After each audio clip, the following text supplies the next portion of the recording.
Welcome to Live the Dream with yours truly, Marty Kaiser. Buckle up and let's get started. Happy Friday, everyone. This is Marty Kaiser with our latest edition of Real Estate Tidbits. Hope everyone is doing well. Today we're going to go over a few things. Of course, a little bit about real estate. And then I'm going to kind of follow up on what I spoke about last week, but a little differently today. If you remember, last week's episode was called Real Estate with Politics Intersection. So I'm going to go over that a little bit more today.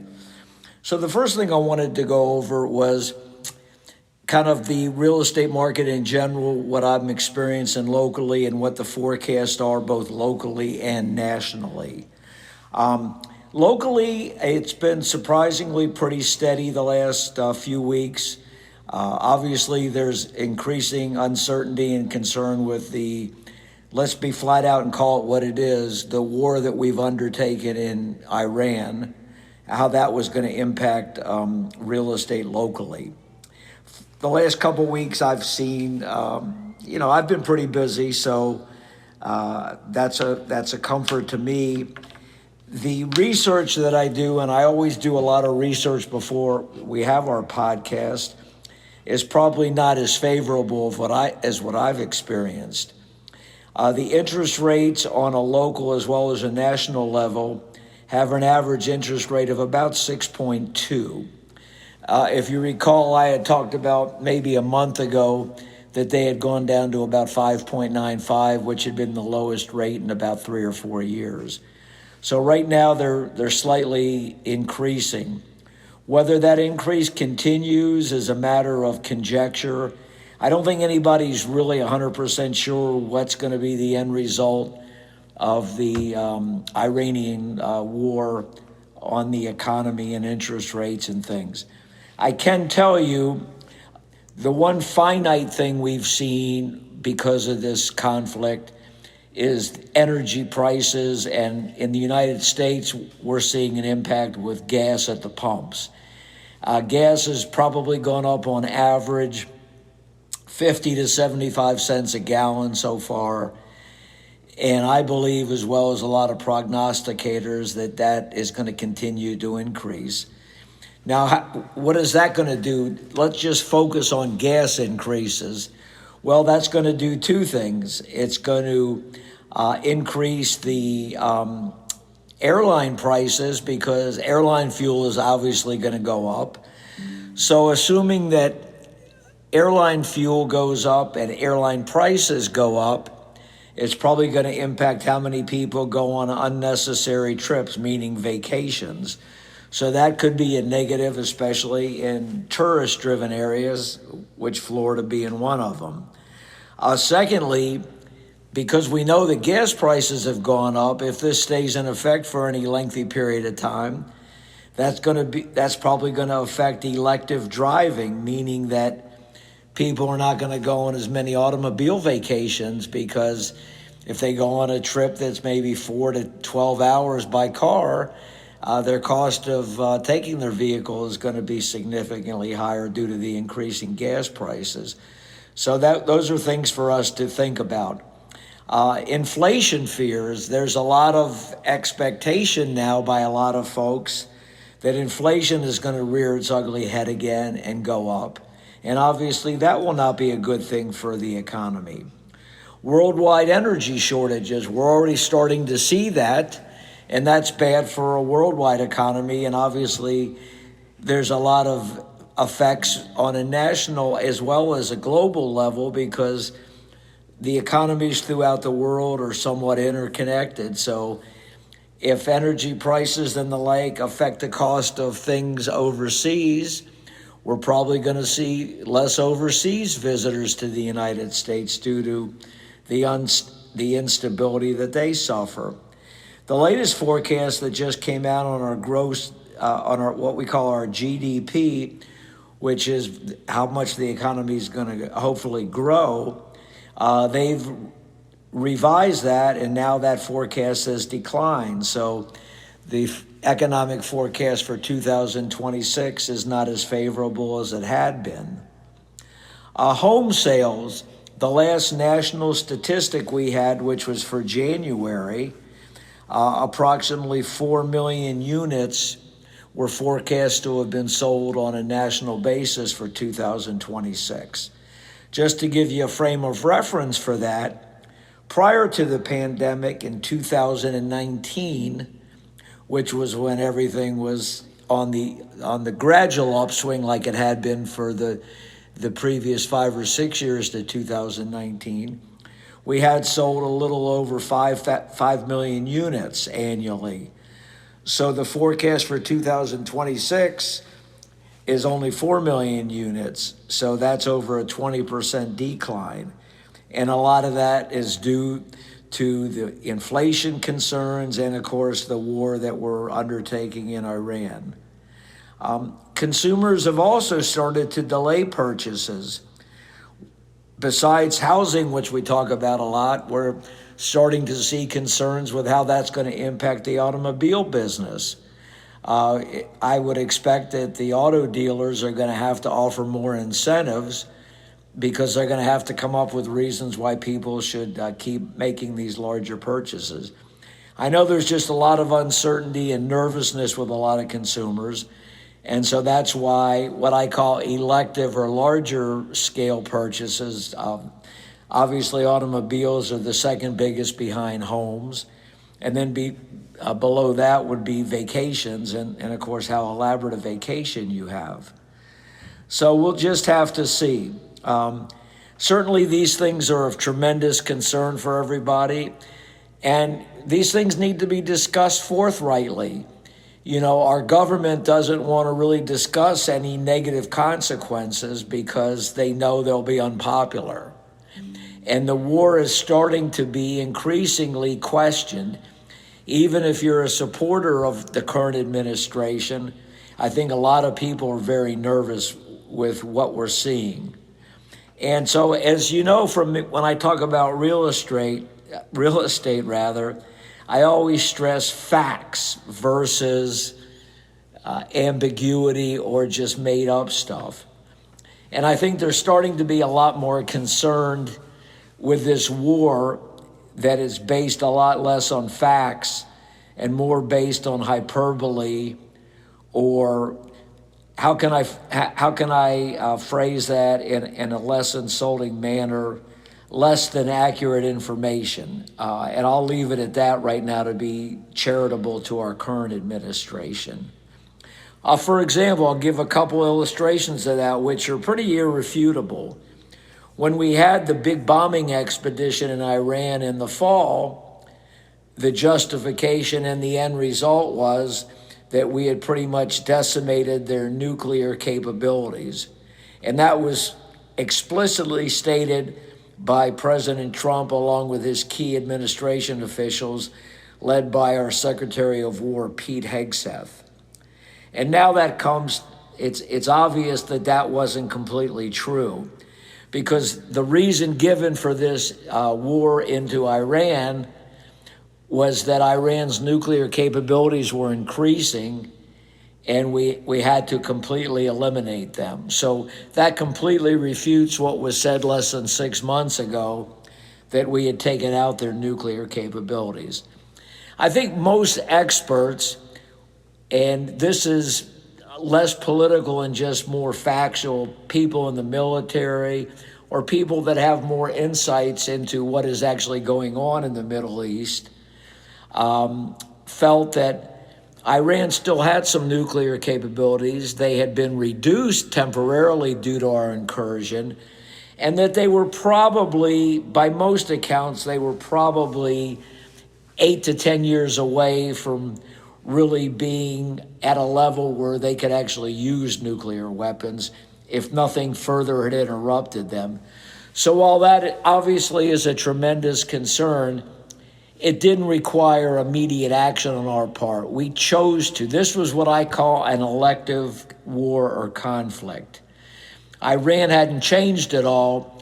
We just decided to declare war on Iran.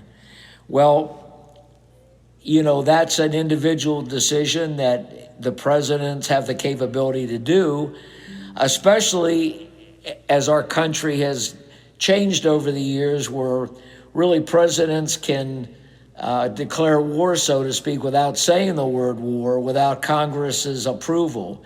And that's completely contrary to our Constitution, but that's a topic for another day.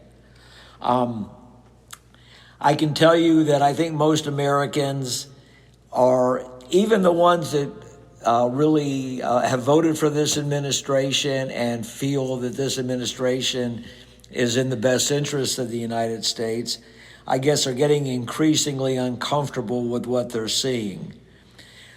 Just to give you a quick statistics, currently we've had 13 brave American soldiers die, and 140 have been injured, 8 severely.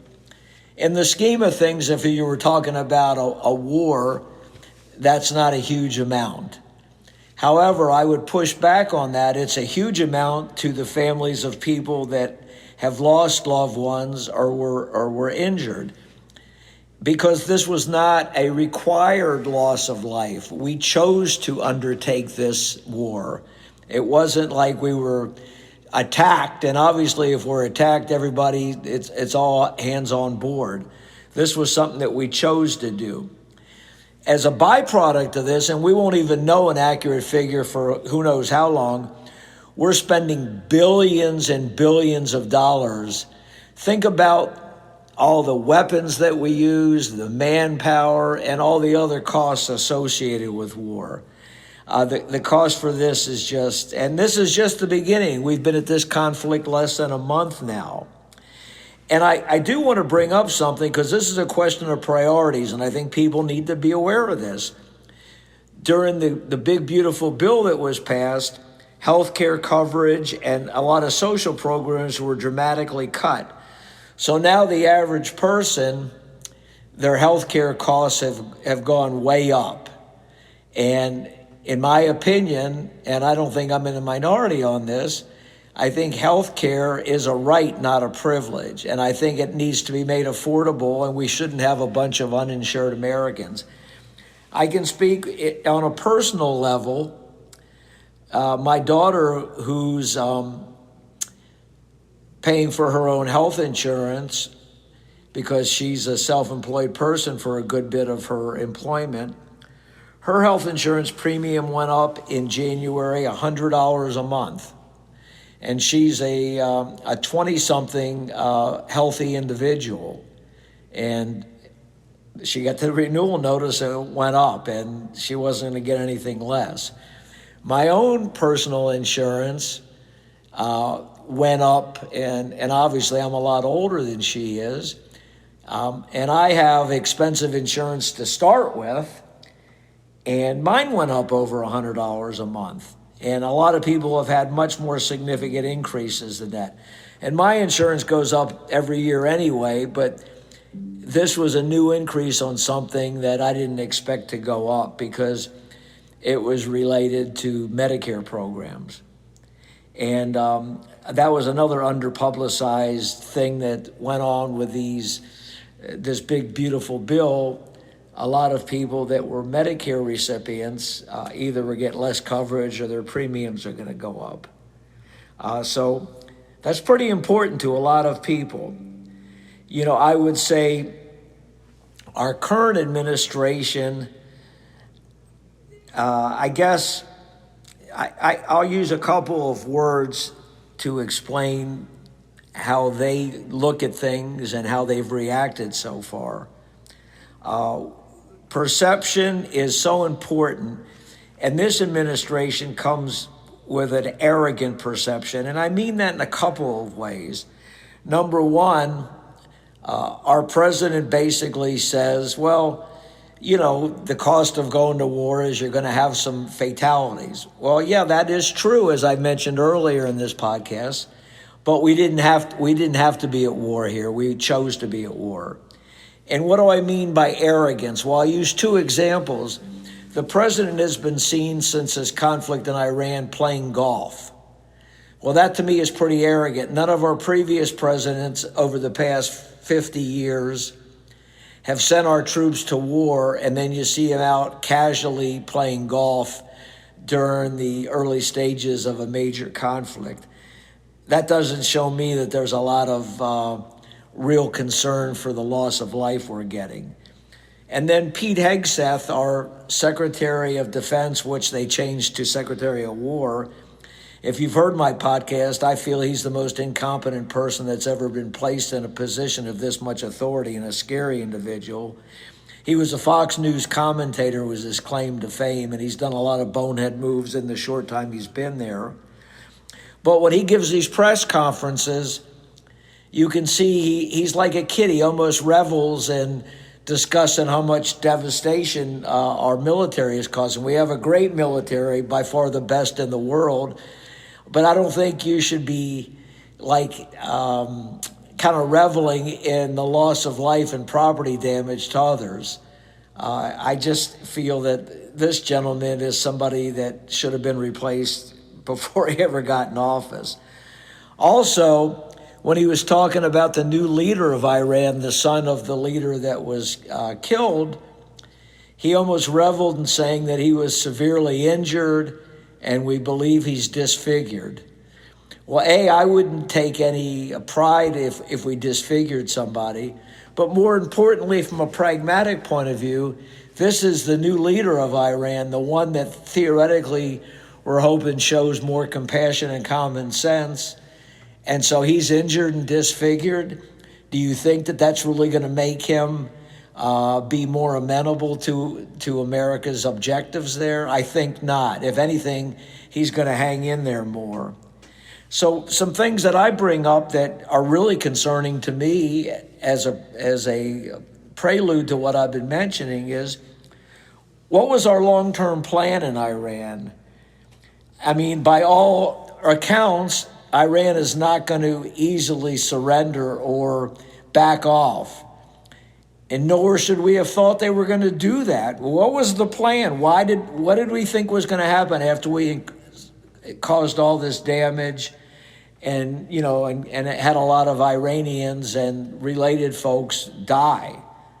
Did we think they were just going to throw the towel in? If so, why did they think that? What kind of information are they getting? Or are they just not smart enough to really know the long-term effects of this war? And what I mean by that are two things. Number one, if you correlate this and say, well, we went into Iran and kind of bulldozed them, well, you could say that was a very successful incursion, and I won't go into other issues with Venezuela. But Venezuela did not have a real viable military. They weren't really a threat to anybody. And their soldiers, for however many they have in their military, were not willing to lose their life to help a dictator stay in power and to enable Venezuela to ship more drugs and such around the world. So, and we probably knew that because, everybody puts a value on their life, and why would you lose your life for something that, to your individual perspective was inconsequential? But as I'm mentioning, Iran is not Venezuela. Number one, Iran has a strong army. Obviously, we've pointed out that they have a lot of weapons. Their ballistic missiles and such, forgetting their nuclear stuff, was very developed over the years. But most importantly, by all accounts, they have a very aggressive and well-trained military, and they have their honor guards and stuff, which are considered fierce fighters.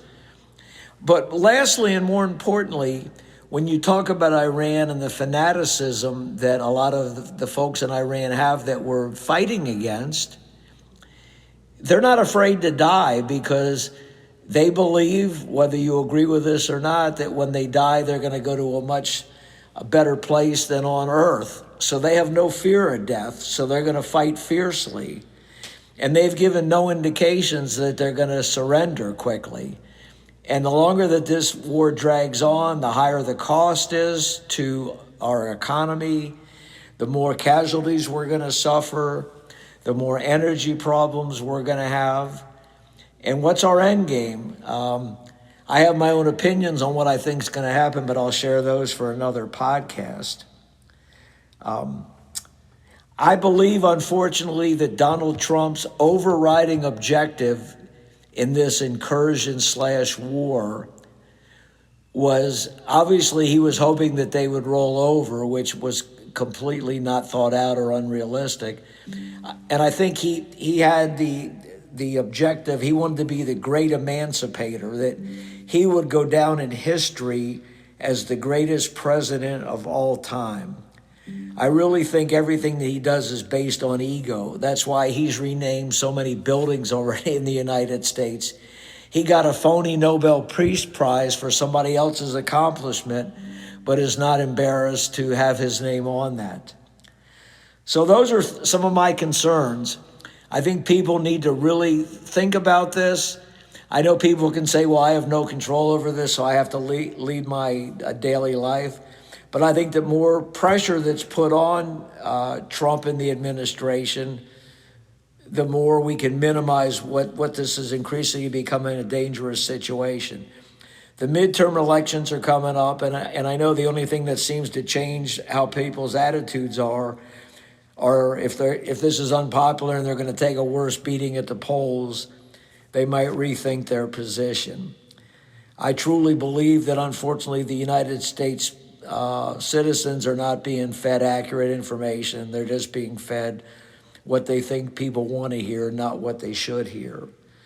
So those are my feelings. I'm just one voice. I'm not a famous person.